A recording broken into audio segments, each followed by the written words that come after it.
We were founded 150 years ago on the principle of equity, that everyone should have the opportunity to achieve financial security and the peace of mind that comes with it. To this day, it's still part of our DNA because our founder, John Dryden, he created our first product because he saw a societal need out there that working class families didn't have the financial means to bury their loved ones when they passed away. And so he created a burial insurance product that costs as little as 3 to 5 cents a week. And with that, he disrupted a marketplace that didn't believe that working class families could be trusted to pay premiums on a regular basis. And with this product, he allowed families to bury their he allowed working class families to bury their loved ones with dignity. And so we still continue to focus on making sure that more people in more places are financially secure. As we've all heard about today, and you all know, one of the most urgent challenges is the wealth gap and how it's been unequally distributed across the country. At Prudential, we take a look at this at a very holistic level, right? Because you all know the stats out there. The top 1% of American earners own more wealth than the entire middle class. The bottom 20% own only 3% of the wealth in this country. And so we're taking a holistic approach to it all. With our products, we are looking at how to make sure that people can build and protect their wealth through insurance, retirement, and investing solutions. And then through our philanthropy and our impact investments, we're looking at how do we enable more families to build financial resilience and ultimately wealth. And we know ownership is key to that. So we think about ownership in 3 different ways. We focus on supporting organizations who are creating home and shared real estate ownership options, employee ownership, and then individual financial asset ownership. We've heard a lot of different ownership pathways, but one thing I haven't heard of yet that people are talking about today is around the capital market ownership, right? Stock ownership. We think that that's a real big barrier in terms of closing the wealth gap because so few people of color, and particularly from low to moderate income communities, invest in the stock market. And so you all know this, but ownership is about providing people with assets that can build wealth and build equity and appreciate in value so they can leverage that to buy a home, start a business, invest in their education, and more. It gives people agency. It gives them more control and more choice in their lives. And that's something that everybody deserves, right? We all have the ability to make those kind of choices. And we want families to be able to build that wealth and keep it either within their families or within their communities so that we're creating a more inclusive and equitable economy going forward. So this panel specifically is focused on how do you build inclusive home ownership pathways. We're going to look at innovative legal structures and programs that's focused on property ownership and tenant equity. So with that, I'm going to turn over to Michael from Water Bottle Corporation. Thank you. Hello, hello. Is it working? Yeah, it is. Yeah. My name is David Litz. I'm with Water Bottle Cooperative, which is a LLC, so I guess it's a corporation too. Water Bottle is a cooperative that is using a community equity model to rebuild red line neighborhoods in West Baltimore. We are using an amazing CDFI product from Seed Commons, who is in the room here, right there. 30-year, 3%, $5 million line of credit, which so far has allowed us to purchase 28 row homes in Baltimore and employ 30 workers. And ultimately, we look to distribute the equity in the portfolio that we're building to not only the workers who currently own it, but also to the tenants as they move into these what used to be shells and really devastated neighborhoods. So with that note, as you might guess, I'm really excited to be here with this panel who I'm very comfortable with because I've known them since way back from this morning. Or not at all. Right. Yeah. Hi, Ed. Good to meet you. Good to know you. So we have Catherine Toner, Managing Director of the Impact Investing at Gary Community, Managing Director, Impact Investing at Gary Community Ventures. Ed Briscoe, Managing Director of Weave Social Finance, and Dr. Michael Barnes, Co-founder and CEO of Viva Benefits. As I've mentioned, we are all up here to talk about cool and impactful ways that we can do real estate and housing, and particularly in a distributed equity model. So let's start off with Ed. Do you want to go ahead and give us a little bit more about you so I can know who you are? Yeah, just quick. I've been working in affordable housing, low-income community investments through the New Markets Tax Credit Program and then impact investing for about 20 years. And along that journey, one of the main things I've tried to think about is the idea of shared prosperity, believing that there's more than enough money in the world to solve all our problems, but we just need the will and the means to do that. And how do we work on that? I think the will is one effort, and the other is helping create the means to do that. My first effort at that was the Impact Charitable, which is a 501c3 donor advised fund sponsor. They do direct cash assistance programs as well as have a 100% impact investment portfolio. Over the years, began to get a little more cynical about impact in the public markets and began to really focus on the private markets, both at Impact Charitable and how do you create more ways for people who are interested in it to invest in impact in a tangible way. And then along those lines, in 2021, Abby Murray and I founded the Colorado Housing Accelerator Initiative, or CHI, to make it easy. And then we have a private debt and private equity funds that are both dedicated to middle-income housing across the state. So that's households making 60% up to 120% of AMI, which there really was no dedicated funding source for that. We saw the gap. There's LIHTC serving very low income, and then there's market rate, and there's really no financing designed for that middle income, which there's a big need for across our state and a lot of particularly metro areas around the world, around the country. And then key to that is the tenant equity vehicle that we had the idea we want to share the profits with the tenants and the properties that are in our portfolio. So we had some lovely anchor investors like Gary to help us get that done. But we can go into more details, but we cap the profit spread on our debt fund, and that goes to the tenants, and then the LPs in our equity fund also cap their returns and share the excess above that with the tenants so that everybody benefits from the full portfolio, both investors and the tenants. That's great. Thanks, Ed. And on that note, Catherine, you want to tell us about you and your role? Sure. Is this working for you all? Yeah, great. Great to be with you all. Catherine Toner, Managing Director of Impact Investing at Gary Community Ventures. We are a hybrid family office private foundation entity based out of Denver, Colorado.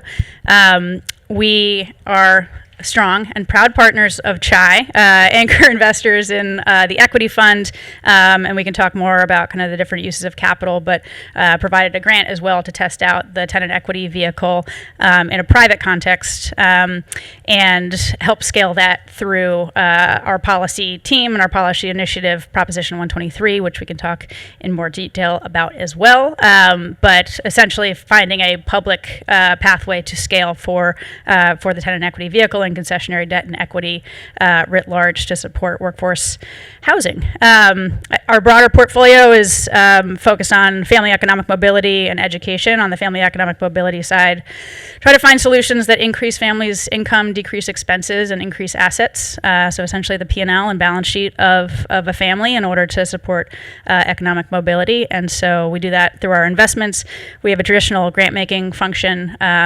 We have a policy team, and then also have a ventures team that kind of incubates and accelerates different ideas to support kids and families in Colorado specifically. So a lot of tools, a lot of cool structures. I should also mention Gary Community Ventures is a Sunset Foundation. Our benefactor designed us to do not exist by 2035. So you might see my resume floating around in the next couple of years. And we're also 100% impact invested as a foundation. So I am from New Jersey, lived in New York City, was attracted to move to Denver for the sunshine and the opportunity to take very cool risk at Gary. So that's it for now. That's fantastic. Thanks, Catherine. Michael? Yeah, so super excited to be here with Ed and Catherine, and also our dear good friend David. I actually really appreciate this space. I came out here from Texas, where I spend most of my time with my family. And it was because of the people that I knew were going to be in this room. And this morning, I think people said it best when they said, while we can be jovial and have really healthy lives, we're at a critical risk juncture. And I saw that at the age of 17, apparently, because I committed myself to social impact. And I did that through McAllister College, which is a great institution that allows you to live lives of impact. And then Teach for America took me to the Rio Grande Valley in South Texas, where now I have layers of family, and my primary residence is there in Edinburgh, Texas. And that's 2 million residents, if you actually count them, where they're dramatically undercounted at present for lots of what we think are obvious reasons, and then affects the tax base. That's a whole other issue. So when you live in a rural region like the Rio Grande Valley, the border region in Texas, which is multiple of typically the top 10 lowest income counties in America, you're actually overwhelmed by the abundance of opportunity. You literally just see the power of students, families. I was a former classroom teacher through Teach for America, and I just fundamentally believed every year that we're witnessing, people unfolding their gifts. And if we get out of the way and if we provide the right resources, beautiful things can happen anywhere in the world. And so what happened was I was a renter, and I experienced what a lot of people do, which is divorce. And then I was unsustainable as a teacher in multiple ways. Of course, the trauma of working under-resourced in a high-need community contributed. And literally, I was insolvable financially with pay frozen for 5 straight years. And I happened to have this master's degree in computer science, which I'd been using to help nonprofit and city peers solve software and hardware problems for fun. Because when you engineers in the room, right? Yeah. So when you see, someone taking advantage of a nonprofit or governmental entity and leveraging their insight to exploit that delta, that distant degree of awareness, you just want to say, you're getting screwed. So that was my entry point. And my biggest project was helping the state of Texas support 120,000 teachers and principals with a higher ed learning software.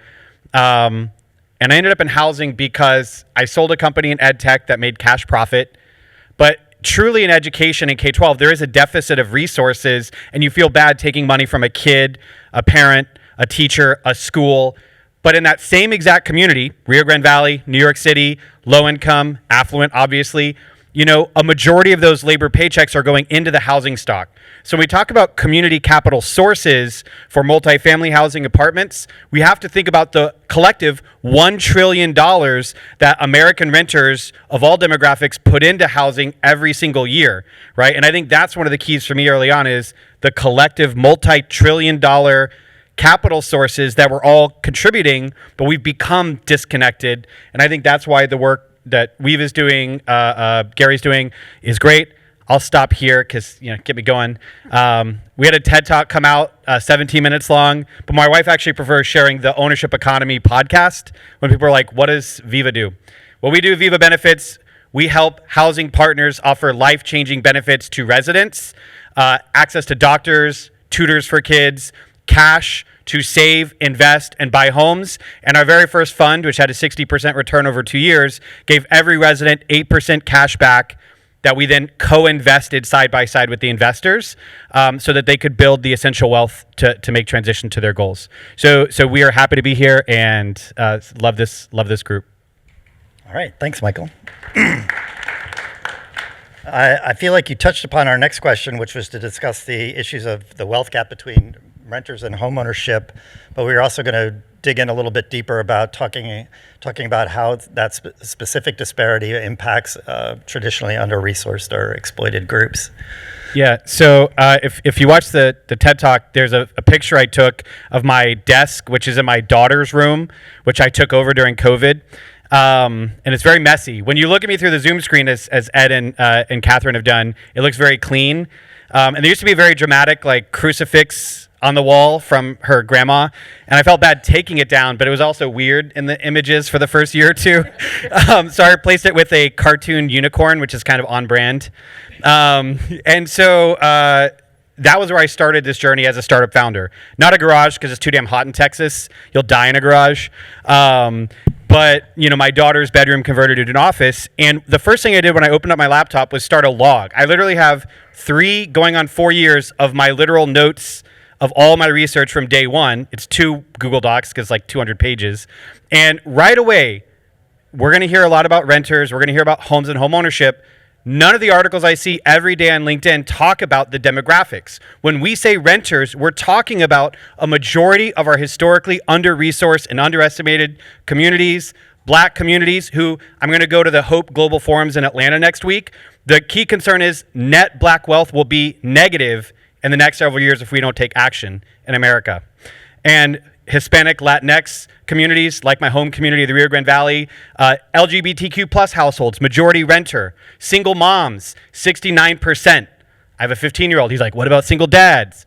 Majority home owners, right? So it's stark demographics. And then to your point, today, this is true 3 years ago, sadly, and then the data evolved and it's still true today. The median homeowner in America has $400,000 in net wealth. The median renter has $10,000, and of course, half have less than that. That's a 40 times wealth disparity. We have solutions that can actually close that gap in a renter's lifetime. Already proven, already in place. Now it's about, hey, how do we go from a fraction of a percent of the housing stock in America to scale?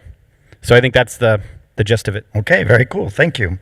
Ed, you want to talk about your work at Weave and tell us more about Chai? Sure. I guess I covered some of it earlier, and I could particularly dive into the tenant equity vehicle, a little bit of how that works, some overlap. We talked to Viva early in the days of figuring out how to do this. So when we kind of set up the tenant equity vehicle, we wanted to keep it, one thing was keep the cost down, because every dollar we spent on administration was a dollar that wouldn't go to the tenants. And we also want to be efficient and tangible and predictable. I had some experience with a startup company that employed resettled refugees in Denver, and we had offered employee ownership, but we had found that wasn't really meaningful to those workers because they were really living month to month. They're like, give me a raise. The potential value of this company in 10 years doesn't matter and doesn't affect my behavior today. So that's a little bit the insight we want to take. So we looked at different mechanisms like individual development accounts or blockchain, and ultimately we ended up with what we see as just a proxy for ownership, which is effectively a profit share, as I had mentioned, that both funds would share profits with the tenants. And we do that through monthly cash back on their rent through a fintech partner. So they get that, so that it is every month that 2% is coming in. So $2,000 rent, you're paying $40 a month is hitting your account. It's in a separate account. It's not in their checking account. So it's passive savings, like all of us, most of us hopefully, save on a 401k. The best way to save money is to never see it in your checking account. But this money is there to go grab it if you need it. But we hope to get that, just kind of a little bit of, frankly, a dopamine hit every month. You're getting a little bit of savings. You feel what that's like, and that money's sitting there for you. There was one story that came through an interview. There was a woman in one of our properties in Grand Junction, Colorado, which is the western slope, as we call it, about 4 hours from Denver. She was driving back home from Denver and was running out of gas in Breckenridge, if anyone. And then she had no money in her checking account, but she remembered her TEV account. And she was able to move the money then from TEV to her checking account and buy gas and just reduce that, get rid of that stress, get rid of what am I going to do? And I think that's the first goal of these programs, is to reduce that day-to-day financial stress and help people to think forward a little more. So we want to start with getting them an emergency fund, which we'd hope to do after a year. And then long-term, if they stay in, if they don't need to use the money, that can build up to hopefully over 10 years of $5,000 on the low end, maybe up to $20,000 depending on how well the portfolio does. And then at that point, we were trying to be a part of an ecosystem where then they can make a step off. They can stay in one of our properties, save money, and eventually work with some of Gary's other partners, like Elevation Community Land Trust that does for sale affordable housing, or the Deerfield Fund, or other ways that subsidize people moving into ownership. So that's why we want to see this ecosystem where the first step is being in a property that provides you that tenant equity vehicle, and then you begin to think forward on wealth building long term.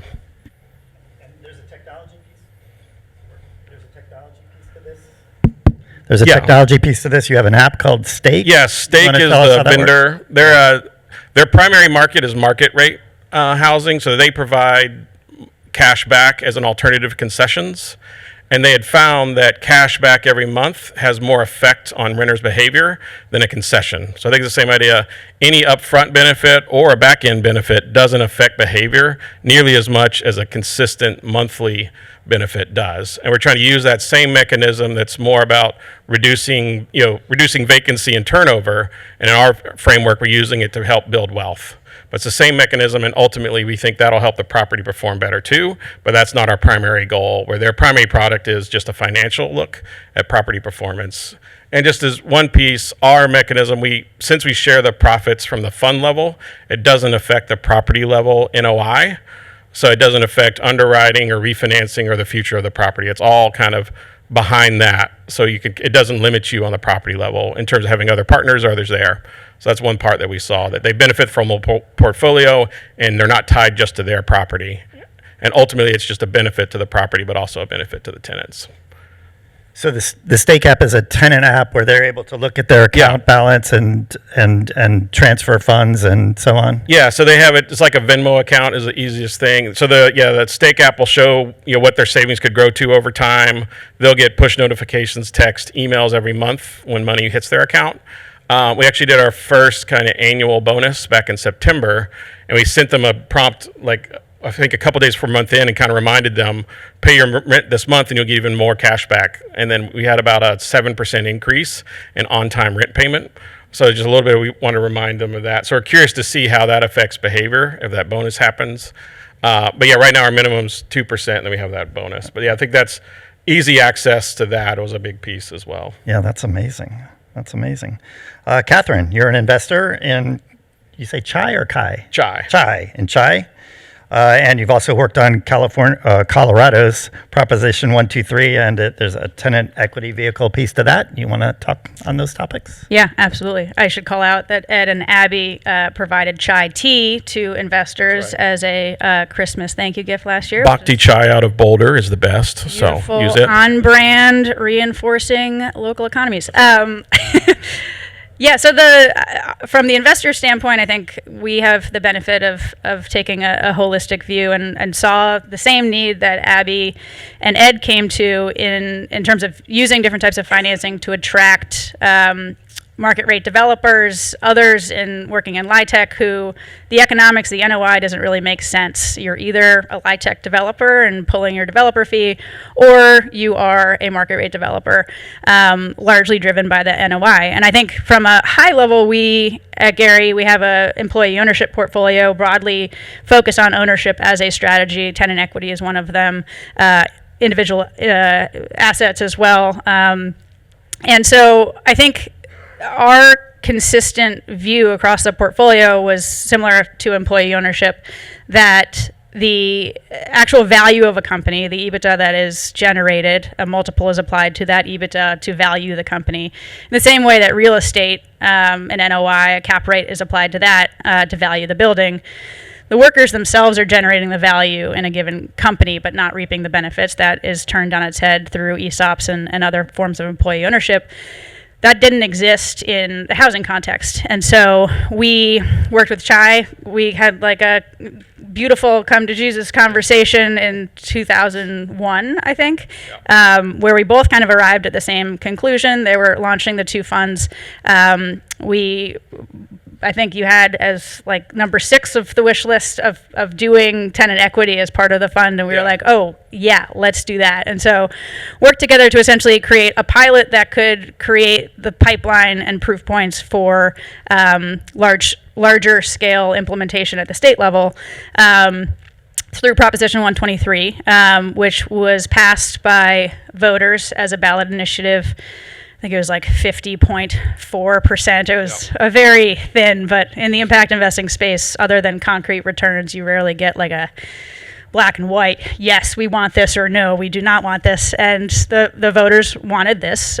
We designed the policy to include concessionary debt, concessionary equity, as well as land banking on the kind of affordable housing financing side, to attract more development in the middle income, 60 to 120% area median income range, by providing concessionary debt and equity where a market rate return would currently exist in a market rate context, provided by the state as an investment. So this is a recyclable form of capital. This is a more traditional financing mechanism that is built into policy, that is funded by, I won't go into the details here, but a kind of wonky Tabor is a very Colorado-specific tax structure. We took a portion of that to fund this annually. The estimate's about $300 million a year in surplus years that will be funded into these structures. Will be invested by the state into projects, and the policy was written in to take the spread on the debt and the upside on the equity in that concessionary context, and fund pools of tenant equity, of the tenant equity vehicle at the state level that will be dispersed to tenants. So very similar structure to what we piloted with Chai. Stake was also selected as the administrator of that program, and I think enterprise as well. We're investors in enterprise. I think those two models in particular are really seminal in the ability to take those learnings longer term to understand how renter wealth and tenant equity can actually exist in other states longer term. I think with all of the return in a public context, there's the potential for significant upside. The initial goal being stability and emergency savings, and then longer term, some more significant sums of money as the properties actually recapitalized or are sold based on the program criteria. So a lot of wonk there, but I think enough foundation for further discussion, and now I'll turn it back to David. Let's turn the wonk into foundation, into concrete. So the proposal was passed when, it was funded when, and then what kind of results have you seen from the proposal having been enacted by the voters in terms of both projects, scope, and in particular wins for the pool of tenants that you're aiming to benefit? Yeah, so it was passed in November of 22. It funds about $300 million. They announced it would be $310 this year. So it's a recurring allocation, which is then an investment that recycles back when there is a capitalization or monetization event. There was half year, the fiscal year for Colorado ends in July, so a half year of funding was allocated in 2023. You might know the oversubscription numbers better, but highly oversubscribed. I think it was 4-1 in most of them. Yeah. On both the debt and equity side. 6 projects so far were funded on the equity side. They were awarded. They haven't Awarded, closed yet. yes. And by 4-1, you mean $4 of private capital to every $1 public That- capital? $4 of demand for every $1 available. Provided, yeah. So 6 projects with half of the amount of funding were awarded. They're currently in negotiations. The tenant equity vehicle is applied to equity financed or equity funded buildings, and so the state just selected the administrative partner and are at the beginning of implementation for when those equity projects are developed. The tenant equity program will exist. They've already started generating the interest, the spread on the concessionary debt, which was funded in that same fiscal year, half-year context, to the actual tenant equity pool of capital that will be shared eventually alongside the upside on the equity for the tenants that are in equity-funded buildings. And just a little wonkier on the deals. I didn't know I would ever do policy. Yeah, this is not as so a wonky. former This investment is- banker, but here we are. So the asset class, these are multi-unit, 40-unit buildings, 60-unit buildings. Are they in targeted neighborhoods? Like, are you trying at the same time to either lift downtrodden neighborhoods or make upscale neighborhoods more affordable? Is there what kind of impact strategy do you have in the asset targeting? At the policy level, and I'll let Ed speak on the CHI side, but at policy level, each county had to opt into the program in order to qualify for funding. That included a needs assessment that included a unit count per county of the affordable housing gap that was needed at those AMI levels.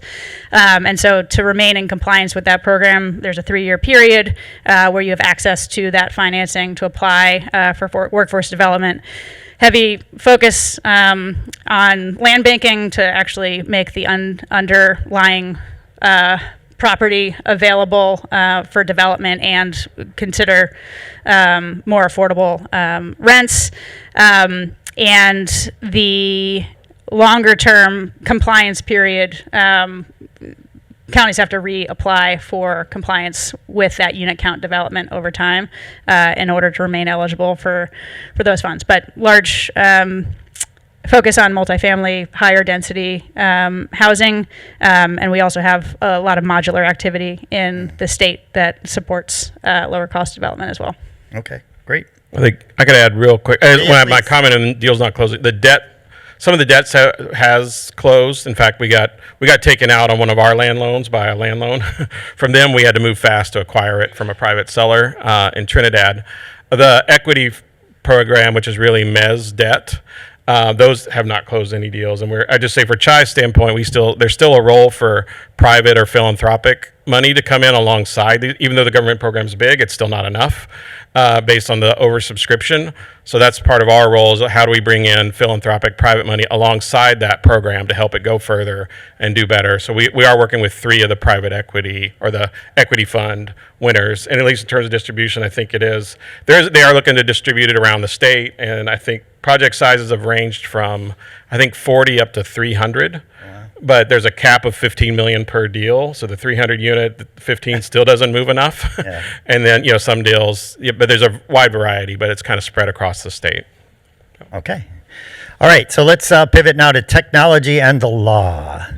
We'd like to now get into a bit more of the practicalities involved in getting tech and innovation to the market. So the first thing, well, that's it. What kind of legal and policy innovations were necessary? I think we talked about the law, but I guess there's a regulatory framework that you had to tackle too. And Yeah, so absolutely. I would be remiss if I didn't mention that right now, thanks in part to our venture capital partners, every resident in America can go to vivabenefits.com and access a free consumer version of our app. And you'll get access to, soon in a few weeks, an $8 a month telehealth option with 24/7 unlimited calls, video chats, documentation sharing, prescriptions to a pharmacy for every member of your household. And I just checked with my team, confirm, no limits. So that is something that we previously had gated within 10,000 of our rental units that we partner with, and 3,000 families had used that over multiple years and love it. And we recently talked to a lot of those.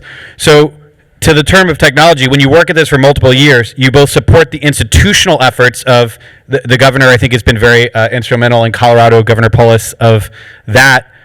But you also need to help people today. So if you go to vivabenefits.com, we've actually worked to embed the same kind of high yield savings account and money movement through a U.S. charter bank. So we went to 90 different banks. First of all, we have 4 legal teams. We have a fintech team, we have a real estate team, we have our general counsel, and I forget what the 4th does, but they don't bill us much, so it's not a problem. And I'm actually very scrappy. They know if we go over $1,000 a month, they have to send me an email. So they're very fair. And so what we did is we actually have, if you go in the app right now, you can use it. There's cash back, 4% high yield savings, 0 fees, overdraft protection. Every bank in America, this is a technology tip that everyone should know. Every bank in America, for fractions of a penny per transaction, can confirm that there's enough money before they move the money. They choose not to charge you that extra money to prop up their profits. And we started doing that. We didn't even advertise it. We just did what seemed right. And then our partners like, Michael, you need to tell people this. And now you start to see some adoption of major players offering overdraft protection. So we have, all of the same things today for residents, including access to grants for homeownership. This is all possible because for 3 years, going on 4, we worked with partners. We made the technology better and better and better. And we've navigated, to your point, a lot of the regulatory routes to make this easy, to the point of cash for working families and low-income families. And by the way, a working family, teachers, firefighters, police in our cities. In Dallas, they might be putting 80% of their paycheck toward total housing costs. We can tell you the person, the unit, the property, right? These are people who cannot afford anymore. We were helping them get a week's worth of groceries a few weeks ago in Dallas, right? So the need is abundant, but to your point, cash is king because, that equity could be great, but if they don't have cash today, they can't fix their car, keep going to work, keep paying rent. In South Texas, we say money talks, BS walks. So I think technology still has to be responsive to the 99% of families that are actually trying to make it. Honestly, some of them are like, I can't save $10 because I need this literal $10 to buy food at the end of the week. So, anybody else want to talk about regulatory policy in 1 minute and 26 seconds? Oh, such a spicy topic. Yeah. Michael does make it spicy. It's way to go. Can you tell me what lawyers you're working right. with? I refer all of them. They're great. Yeah. That is great.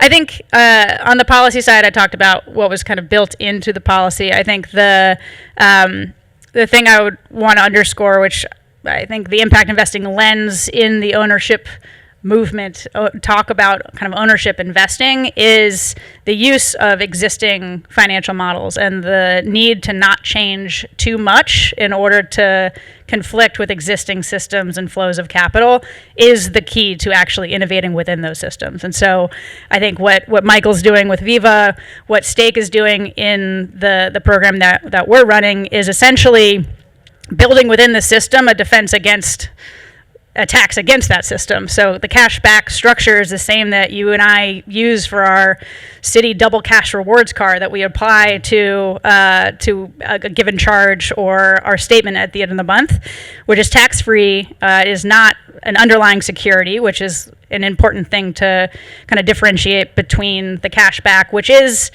true cash, but is also representative of a profit share of an equity interest in the stream of profits from those properties, but is not a security, does not trip the Howey test for the SEC. And so like the very thing that we're building on is the thing that folks don't want to change either, which I think is a very elegant solution. I have to say, if we sit together for an hour and paint a map, you'll see that in the last 3-4 years, folks in this room have done the work it takes, including enterprise, to now prepare for the first $2 billion institutional capital fund that can start to make a meaningful difference in creating meaningful unit coverage, whether it's small scale properties, right, across multiple states. So I think we're now at that precipice. So if there's capital in the room looking to get involved, pretty much every slice of capital can be utilized at its terms. You can earn your market rate, but you can do so while creating positive impact through housing. Okay, it's time for Q&A, but I just want to add a little nuance to that. There are the regulatory concerns which are involved with bringing capital in a seamless or friendly way, but there's also regulatory concerns about distributing equity to the tenants. So one of the challenges that we constantly face as we think about that very thing, how do we distribute equity to the tenants in this portfolio that we are building and they are living in? We immediately discover that we are taking, we're forcing tenants who may not have tax lawyers to file a K-1 and so on. So topic for next year's panel maybe, but so let's honor the structure here and see if anybody in the audience has a question.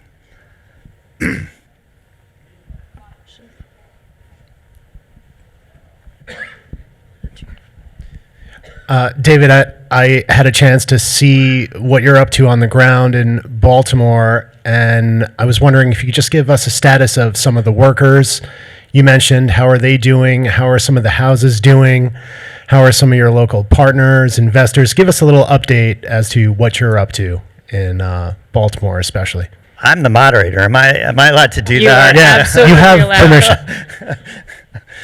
permission. Since we started as an employee social enterprise construction company that offered folks coming back from incarceration and addiction or trying to come off the streets construction jobs in the foreclosure niche. So we worked for Fannie Mae and FHA and Bank of America, working on their foreclosure stock. I won't go into the critique of that little niche of the housing industry right here. Suffice it to say it wasn't good. So we came up with this idea that we, the workers, would like to become our own developer and see if we could work to lift ourselves and the neighborhoods that we were working in. Seed Commons, who again is right over there if you want to apply. He's right there. I thought I said 3% debt. You got to get your number. Seed Commons funded it back in 2020 the conversion of that little construction company into a work-around cooperative. Prior to the conversion, our wages were $11 to $17 an hour, working for noble institutions like Fannie Mae and FHA. Today, they are $18 to $48 an hour, and we're trying to build another 20% across-the-board raise for our workers in our 2025 budget. We have 28 houses, I think I've already mentioned, in plain language, red line neighborhoods. We are fully renovating them, so they are shells that we fully gut and replace with all new systems, all new materials. We get the lead out, we get the asbestos out. So I'm the moderator, I should shut up there. It's going very well. Thank you for the softball. Any other questions for not me? Yes?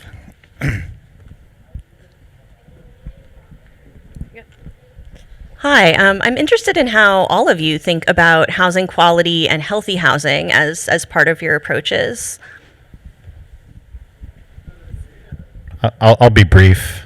I'll just take it brief and just say that a lot of us, I think, have lives of service and nonprofit commitments and academic backgrounds where I think things are holistic. We wish we were able to show like a wellness index, health index, integrate the new and improving environment risk data that we look at. I think in the next 2, 3, 4 years, some of those things will be easier to integrate. Climate data, climate risk. So that's just my thinking is like, I think most of us think holistically, even though to your point, we have to take one step at a time. But take it away. Awesome. Yeah, I'd say some of our work, we've, Dr. Megan Sandell, I don't know if you're familiar with her, she has the theme of housing as a vaccine. Basically, safe, stable, affordable housing can cure a lot of ills, health-wise and everything else. So that's kind of a core idea. And that's partly why a lot of healthcare-based funded foundations in Colorado are supporting this kind of work. They understand that connection. And in general with our projects, we do some acquisition rehab and some new construction. And we try to take, especially on the ac rehab, part of it is looking at, there's the balance of buying a property that doesn't need too much work. There's basic health and safety, and then there's actually, really getting to appeal to the renters that you want. But we try to find that balance and be a benevolent landlord and make sure we're working with partners that care about that rather than ones that just get away with whatever they can get away with. So we try to screen out sponsors and developers on the front end to make sure there really is mission alignment that we're all willing to give for the benefit of the tenants when we have to, and then move forward from there. But in new construction, at least Prop 123, equity is focused on new construction and oriented towards them being all electric. So at least getting rid of some of, on the environmental side as well as the health side, not having the gas in the home and some other things are ways to address that. I'll say the first question we ask in our app, if you downloaded it, is how is your housing, right? Are you safe, healthy, happy at a resident level? That's some of the best data where you find the truth, warts and all. There's another question over there.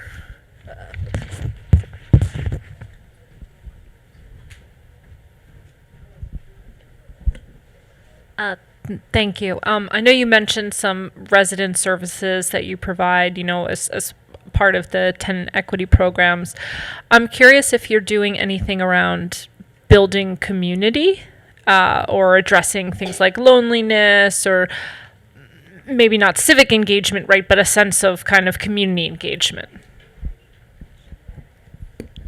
Well, sure. We are adding, in 2025, we are launching financial coaching and debt management with some of our properties and figure out the most efficient way to do that through the app. Again, we're trying to focus on what really helps the program and isn't just taking money away from the residents. And another thing, in the community, we do feel like the profit sharing can create a little bit of a different relationship between tenant and landlord, that hopefully it's a reciprocal relationship, and that culture change between tenant and landlord might also help tenant to tenant a little bit. And then some of our sponsors, recently we worked with the East Colfax Collaborative.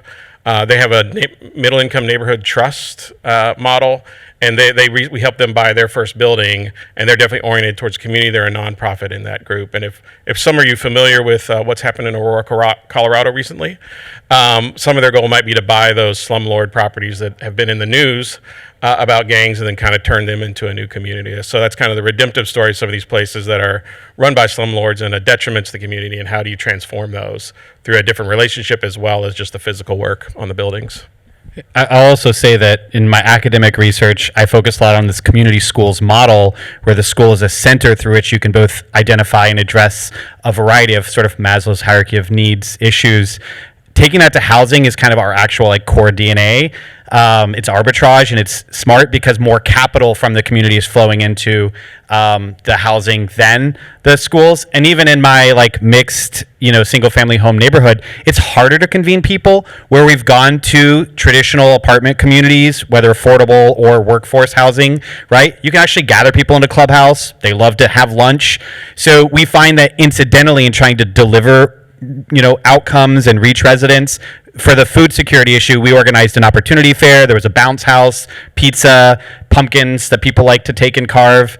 It was Halloween era a few weeks ago. It was like it was years ago. It was like in April. I was literally wearing these shoes like 3 weeks ago. But basically, those nonprofits that gathered together had never thought to come from this ministry, from this community to the clubhouse, to that area. Once invited, now that bridge is built. And we did have 32 families get a week's worth of groceries, but also a ton of interaction.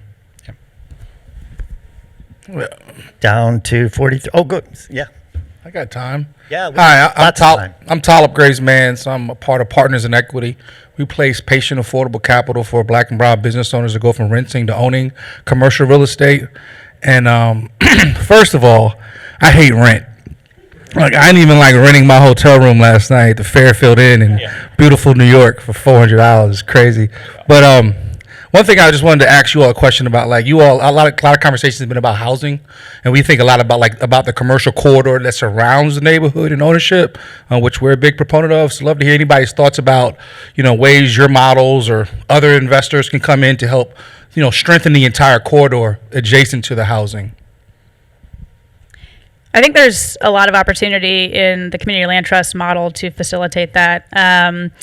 Urban Land Conservancy in Denver and Elevations Community Land Trust are two entities that actually spun out of Gary about a decade ago. And I think having the land as the central focus with a conscious development, the Mosaic campus is a good example in Denver of being very conscious about that development with commercial and retail spaces, with that community-centric model. I think, Ed, even we were visiting one of the Chai properties, which has a food bank in it, which has a lot of the resources and access built into the actual structure and the property management companies that are selected with a more mission bias and mission base. And so I think there's a tremendous amount of opportunity, and we have seen that in Colorado be a focus of development.